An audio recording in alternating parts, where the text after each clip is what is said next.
Hello. These are the Chem 100 support notes for the Equilibrium 101. And so this is just the support notes number 1, we'll call them.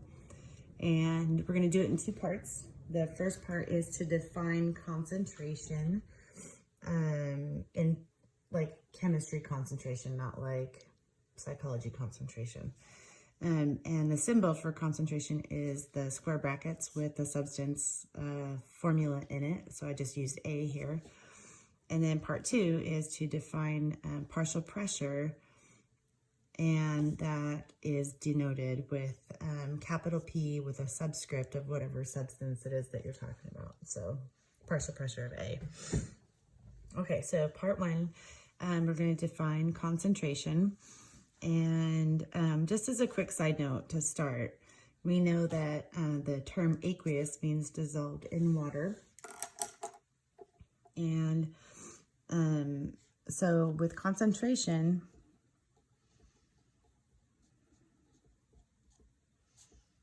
it is generally a ratio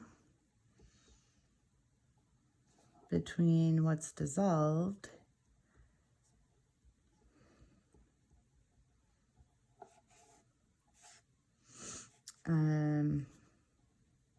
the amount of it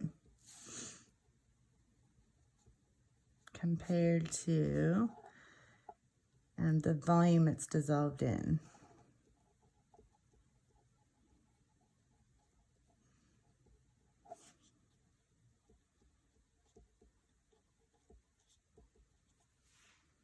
And that's the volume of a solvent that the substance is dissolved in. And the substance that is dissolved, what's dissolved, is called a solute. And we won't get too far into that until we come up on the very end of our equilibrium notes when we talk about KSP. So anyway, concentration, if we want to talk about low concentration versus high concentration, think about if you've ever had really like weak Kool-Aid, that would be a low concentration solution. So we could think of, and we think of weak Kool-Aid where there's not enough sugar or there's not enough flavoring. That would be a low concentration solution. And high concentration we would associate with really strong Kool-Aid, where somebody put in too much sugar or too many flavor packets or whatever. That would be something that's really high concentration. Okay, so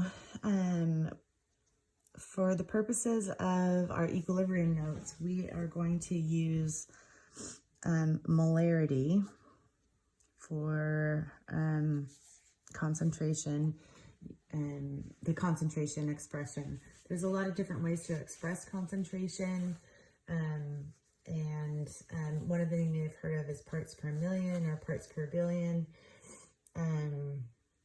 Let's see what else. There's molarity, there's molality, there's mole fraction. There's all kinds of stuff different ways to express concentration. But we are going to use molarity. And molarity is found by taking the moles of the solute, that's the substance that's dissolved, and dividing by the liters of the solution. So moles of solute divided by liters of solution.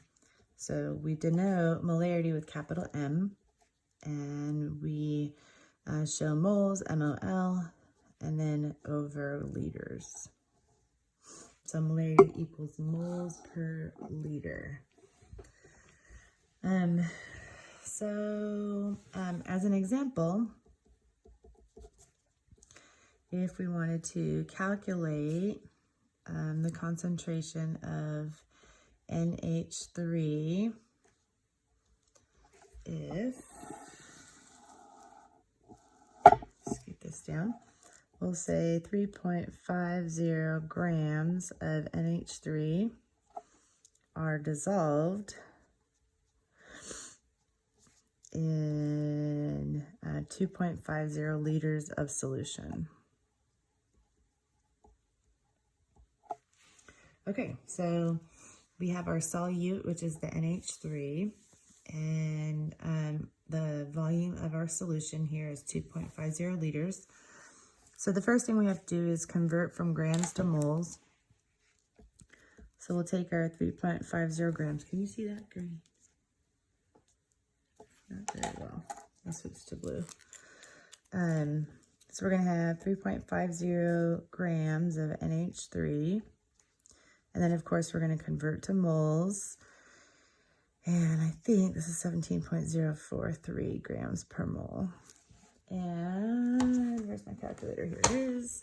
So we're going to divide 3.5 divided by 17.043. And we get 0.205 moles of NH3. And we know that that's dissolved in 2.50 liters of solution. So we would take our 0.205 moles and divide by 2.5 liters. And that would give us our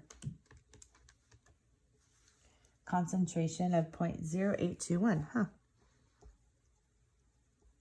and that would be big M for molar. So you would read that as 0.0821 molar NH3. Okay. So yeah, I think that's where we'll, stop. So the denotation, actually, I'm going to say one more thing. The denotation for this would be a concentration of these square brackets, NH3 is equal to 0.0821 molar. Okay, so that's part 1. Thank you. Oops, I was off the screen. Let me get a good shot of that before I push stop.